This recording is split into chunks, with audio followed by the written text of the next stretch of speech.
What's good everyone, my name is Chefkoch and I welcome you to another hip hop documentary. Today we're going to discuss an underground legend who established an anti-art movement in hip hop, Lil Ugly Mane.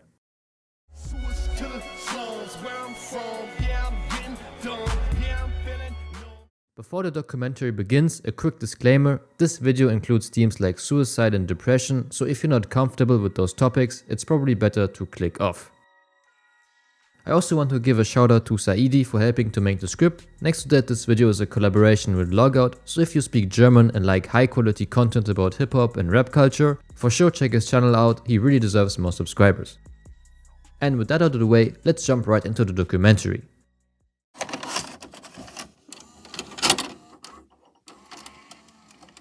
Lil Ugly Mane is a rapper, singer, producer and designer from Richmond, Virginia. Little is known about his personal life since he rarely grants interviews and has openly expressed his disinterest in maintaining a physical presence, but Ugly Mane's early musical interest came up in the hardcore punk music scene of Richmond, where he attended shows and collected albums. Then he became a fan of jazz music, and from there he got into hip hop, especially into East Coast and Southern rap with artists like Big L, Gravediggers, Cool G Rap, Pete Rock, Raekwon and the 3 6 Mafia Collective. Lil Ugly Mane then began his performing career in the 2000s in the noise and punk circles of Richmond under various monikers. Much of his early music cannot be found today on the internet, but some of his early work included the black metal project Verdmerk, the industrial and noise projects Across, Public Garden and Red, as well as the underground hip hop collective The Legacy, during which time he rapped under the alias Young Gus. He then switched to the moniker Lil Ugly Mane in 2010 and first gained wider attention to his work with hip hop collective Raider Clan. For example, Ugly Mane produced Don't Fuck Around by Xavier Wolf from March 2012, as well as Planet Shrooms by Denzel Curry from his tape King of the Mischievous South Volume 1 from January 2012. Next to that, a version of Lil Ugly Mane's track You Ain't From My Hood, titled My Hood, appeared on SGP's Blackland Radio 66.6 in 2011. And Ugly Mane also designed the letters for the Blackland Radio cover. In addition, Ugly Mane released his debut mixtape Player Circle in February 2011, which went into the horrorcore and experimental trap categories.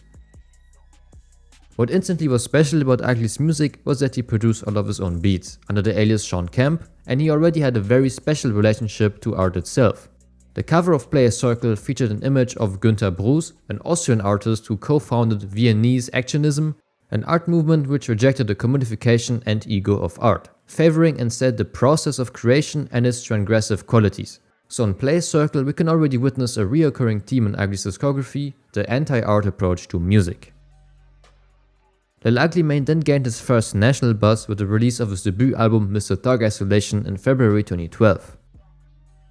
Mr. Thug Isolation drew influence from East Coast hip hop, Memphis horrorcore and Houston chopped and screwed music, and has since been hailed as a pivotal work in the underground hip hop scene, especially to the funk subgenre.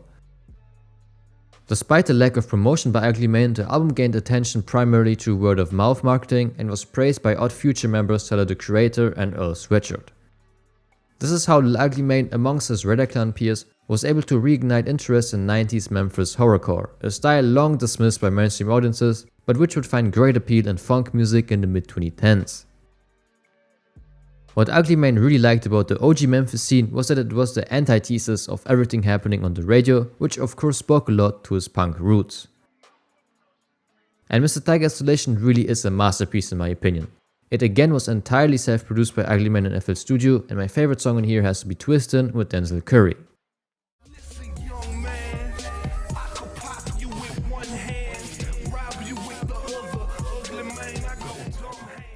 Moving on in Ugly Mane's discography, I also want to mention his single Uneven Compromise from October 2012, a song defined by a complete disregard for the conventions of the music industry, and it is one of Lil Ugly Mane's most emotionally raw and narratively dense pieces.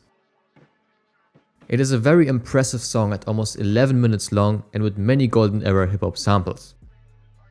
The official song name itself is an unpronounceable string of symbols and the track is split up in 4 parts. The first rapping section of the song features 2 very chaotic verses steeped in satanic and apocalyptic imagery, and the second part touches upon different sound collages with laid-back beats and vocal samples from hip-hop legends Gang Starr and Common amongst others. Ugly Mane uses these vocal chops to generate the phrase "labels feel no guilt taking your money, the reason that my people say they're tired of rap." Clearly a critique towards the records label monopoly in the music industry, which makes sense because Lil Ugly Mane always remained a fully independent artist, and honestly, this critique is more accurate than ever in 2025. The third part then recounts a chance encounter between the narrator and an old friend who's fallen deep into addiction and crime. The friend, once successful and stylish, is now homeless, wearing ragged clothes and clearly struggling. The narrator reflects on their past together and the pain of seeing someone deteriorate due to drugs. And despite trying to help, he realizes the friend may be lying about recovery, just as he once did in his own past with addiction. The verse then climaxes in a disturbing twist. A relative accuses the friend of murdering his own children, and while the narrator initially defends him out of loyalty, he begins to suspect it might be true. The story then ends with a haunting realization that he knows is the truth, even if he doesn't want to admit it. Yeah, this part especially goes under your skin, it's really disturbing as you can see. And part 4 of Uneven Compromise consists of a dark, eerie instrumental with vocal notes playing, however there are no lyrics on here. The instrumental is then followed by harsh noise to disturb the listener and let them think about the unique and dark story of Uneven Compromise. But of course these are only my personal interpretations of the song. At this point you should know that Ugly Mane doesn't like the idea of fans establishing a one-sided interpretation for his character. His music is often difficult to understand and Lil Ugly Mane doesn't do a lot of interviews or explains any of his lyrics, so you're on your own to understand his records, but maybe it's not about understanding Lil Ugly Mane, but what you hear in the chaos. Therefore this video shows my own interpretations of his songs and everyone who watches it should also have their own, because that's what makes the music personal at the end of the day. As another highlight I want to mention the single Undoing an Evil Deed Blues from August 2013, in which he outlined his grievances with the music industry and his intention to retire the Lil Ugly Mane project. However, the song also talks about the importance of lyricism in hip hop and pays homage to the old school who innovated hip hop when it was still a young art form, therefore we can view it as a bittersweet love letter to hip hop.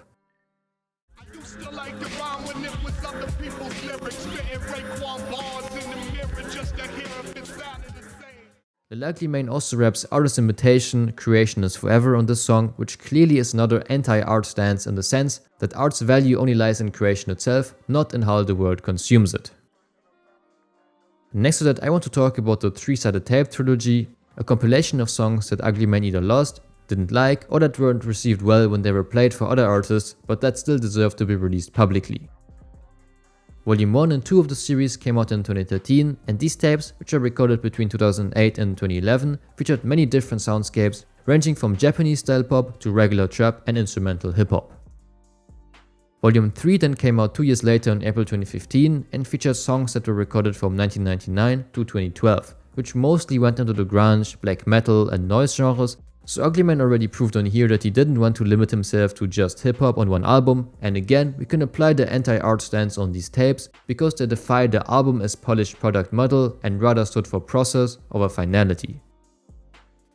However, Lil Ugly Mane was still doing a lot of rap music at that time since it was his passion. For example, he released an album with Nicholas F on Bandcamp in September 2015 titled Trick Dice, which was in the vein of cloud rap and experimental rap. And for the next crucial segment of Ugly's discography, I'll pass it on to my colleague Logout.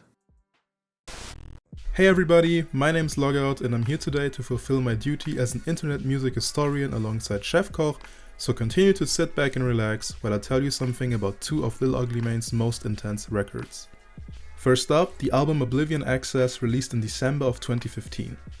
The project showcases a blend of industrial sounds and experimental hip hop. Ugly Mane still has the same energy in his raps that his listeners are used to, but he brings a new foreign atmosphere into his music. The selection of instruments, sounds and dialogue samples is rather eerie and even otherworldly at times. With Mr. Thug Isolation you might feel like a rich, intimidating gangster when you blast Wishmaster through your headphones, but with Oblivion Access you end up feeling intimidated, period. Turn me up some, 665 plus 1. I'm entitled to my money like a trust fund. Come up off them dogs, let me touch one. Drops on every corner like the way the city bus runs.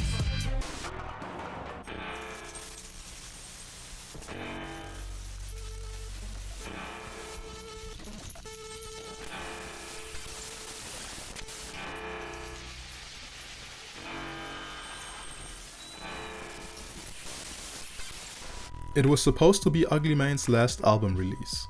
He described the project as, and I quote, "the last of the filthy water funneling out of the bathtub I've been soaking in for 5 years." Since the album veers into more of an experimental sound, Ugly Mane also decided to lean into a very sinister subject matter. He had written dark songs here and there, like the song Hideous Disfigurements about a botched suicide attempt, but that song stayed a throwaway track. On Oblivion Access, he leans into the feelings that make his day feel like never-ending nights. The lyrics explore topics such as existentialism, absurdity, boredom spurred by the information age, and the cycle of violence. Songs like Intent and Purulent Discharge criticize the overconceptualization of music journalism. Endless entertainment for these culture commentators, stylish innovators that just vanish minutes later. Say your style is very painterly, but painting's not an art. Art is tricking you with statements that the painter's painting art. Without an explanation, it's just pretty little marks. The mark is self-imagination just to keep you in the dark. Lil Ugly Mane also attempted to deconstruct his own artistry on this track and proposed the idea that everything he's done could simply have been for fun with no substance or true effort. What's it all mean? What's he saying when he says it? What's the underlying topic? What's the motive in his message? What's it all mean? What's he saying when he says it? What's the underlying topic? What's the motive in his message? But what if he was bored and there was no between the lines? It was a way to pass the time. He liked the way it rhymed. What if he was bored and there was no between the lines? It was a way to pass the time. He liked the way it rhymed. It's very unusual to see a rapper discrediting and dismantling their own work, but this has always been a recurring theme in Lil Ugly Mane's music.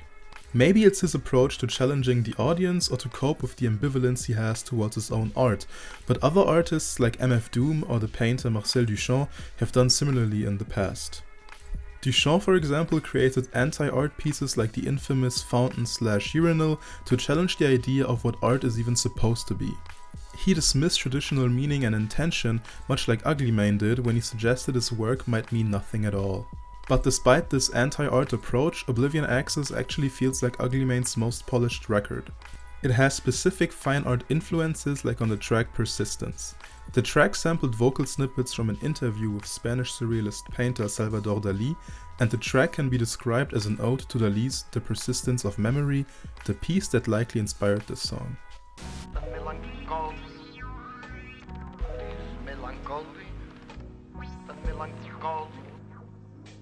Funny how the hours stretch and melt away my empathy. Persistence of a memory. Everything is very temporary, set decisions. Just the navigation of this future I envision. I have a favorite song and a favorite moment on this album. The track Collapse and Appear is one of the heaviest songs on Oblivion Access.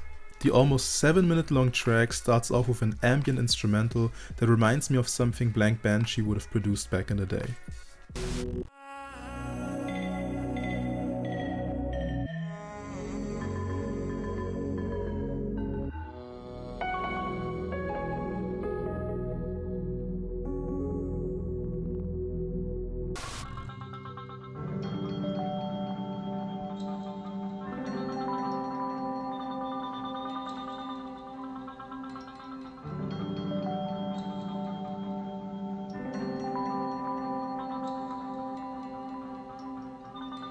Around the 2-minute mark, Ugly Mane sets the scene for the track's story. He raps about a man who has remained stagnant after the passing of his brother. He can't advance in life, he doesn't feel like he can return to the life he used to live, the life where his brother was still by his side.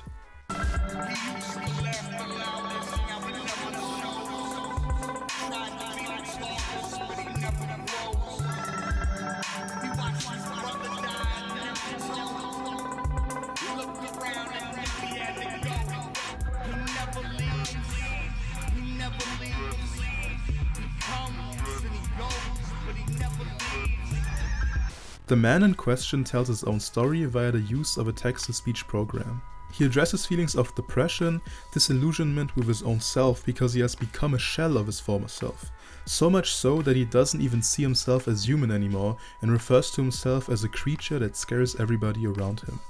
Fellow apart and took my mind with me, my presence unnerving. I'm a shadow always lurking, surrounded by death. Even the towel rack reminds me of the handles pallbearers grip tightly on the way out of church, what they use to lift you up into the back of that hearse. Everywhere he looks, he is reminded of his brother's death, seemingly incapable of exiting the cycle of grief. Concerning my favorite moment on the album, I love the transition from compliance into intent and purulent discharge. The former is a noisy, turbulent instrumental that seems to be an auditory painting of someone spiraling out of control, losing their mind and lashing out.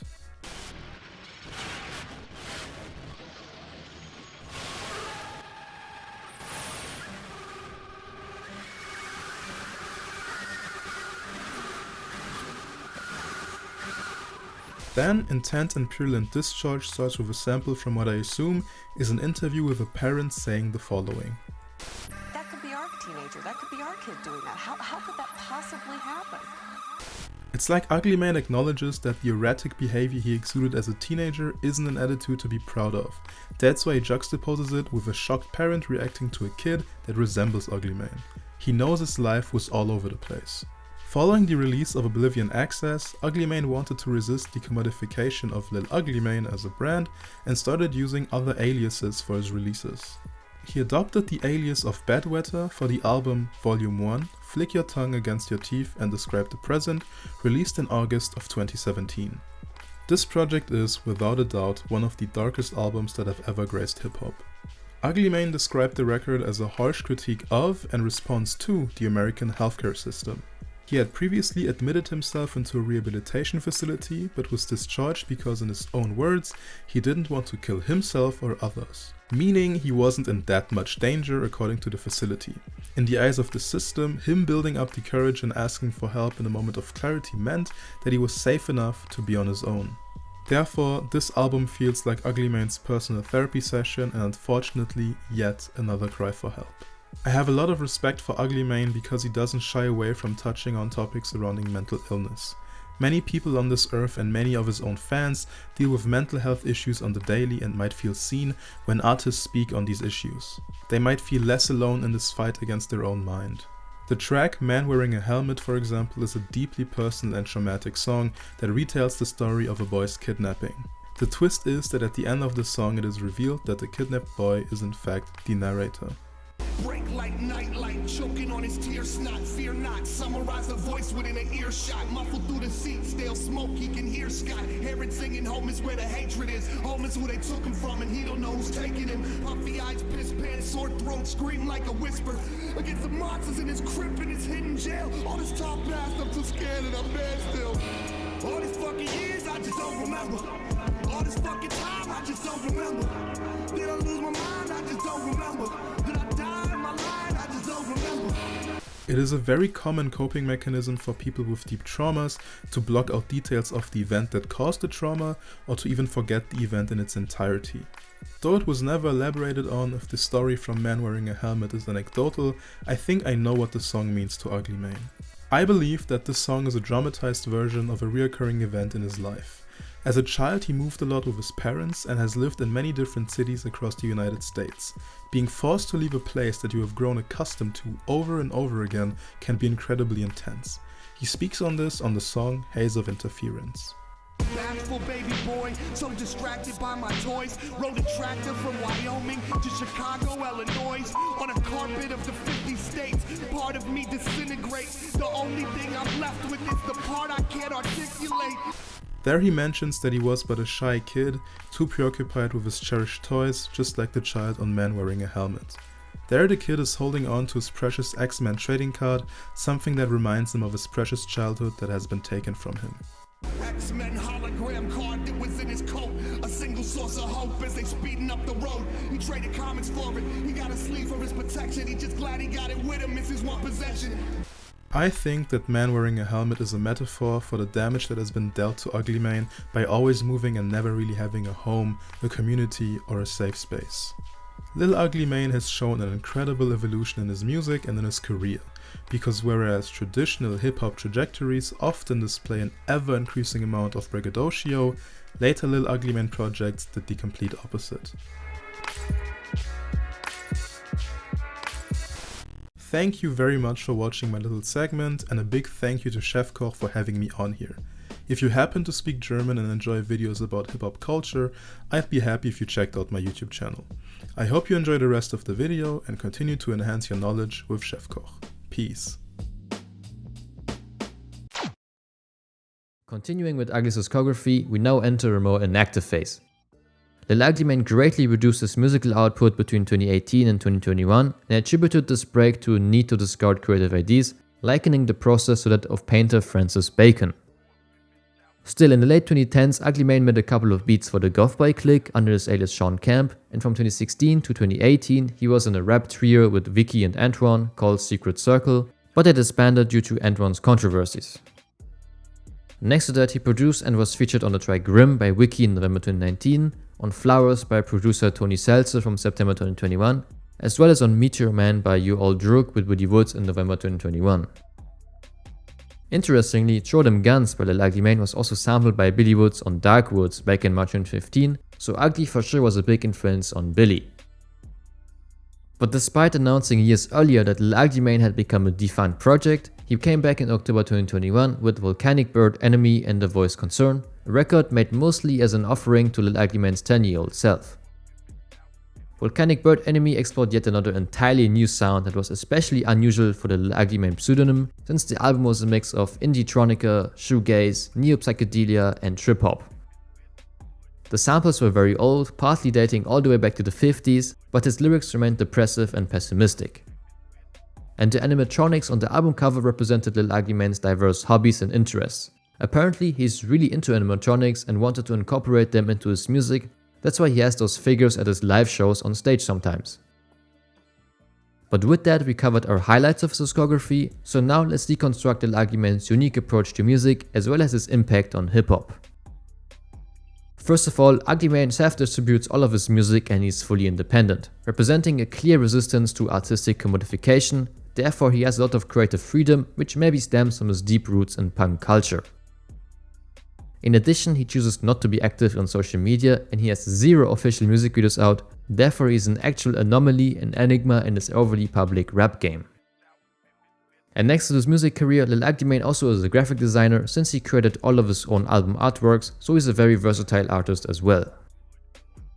And retrospectively, we can argue that Lil Ugly Mane was part of the early 2010s Bandcamp/YouTube underground scene, an ecosystem that allowed artists to sidestep the commercial monopoly of record labels. His mystique and DIY ethic therefore helped to inspire the SoundCloud generation, pushing forward ideas of anonymity, fluid identities and emotional rawness. Artists like Billy Woods, Cities of Eve, Denzel Curry, Earl Sweatshirt and JPEG Mafia reflected similar genre-defying energy, and you could even argue that rappers like Night Lovell, Suicide Boys and XXXTentacion were influenced by Ugly Mane for their horrorcore adjacent music or emotion-first delivery that channels pain through chaotic production. Overall, it is fair to say that Ugly's evolution from the more cartoonish gangster rap approaches on records like Mr. Thug Isolation to deeply personal, noise-infused works mirrors the way hip-hop itself has become more emotionally vulnerable and stylistically fluid. Later projects like Oblivion Access tackled depression, suicidal thoughts and addiction, subjects that were once taboo in hip-hop. Therefore, Ugly's fearless vulnerability paved the way for artists exploring their inner darkness with unflinching honesty. But at the same time, his anti-art approach to music that I explained earlier makes his complex and dark records feel more human. And since he never deconstructed his own lyrics, every listener can create their own theory about Lil Ugly Mane's persona. And due to this anti-art approach, Ugly Mane is able to create whatever he wants to, whenever he wants to. He keeps art unpredictable and outside of industry cycles, and he can disappear for years without releasing anything, but Ugly still gained a die-hard fanbase over the years thanks to his authenticity and versatility. Therefore, Lil Ugly Mane achieved what only a rare breed of musicians is able to: artistic freedom. As a conclusion, from horrorcore to heartfelt confessions and from anonymity to cult status, Lil Ugly Mane can be considered as one of the most elusive forces in modern hip-hop. He is an innovator, provocateur and storyteller whose work redefined the boundaries of hip-hop from the shadows and questioned the purpose and logic of art itself. Since many of Ugly Mane's tracks intentionally sound unfinished, noisy or distorted, a choice that values raw expression over commercial polish, I view him as the anti-art movement of hip-hop. Of course, his records can't be limited to just hip-hop, Next to that, Lil Ugly Mane's work resonates not just because of how it sounds, but because of how deeply it feels. And I hope that we were able to prove this to you in this video. Let me know about your personal interpretations of Lil Ugly Mane's songs in the comments below, leave a like if you enjoyed this video, and don't forget to subscribe to Logouts and my channel for more content like this. Cheers!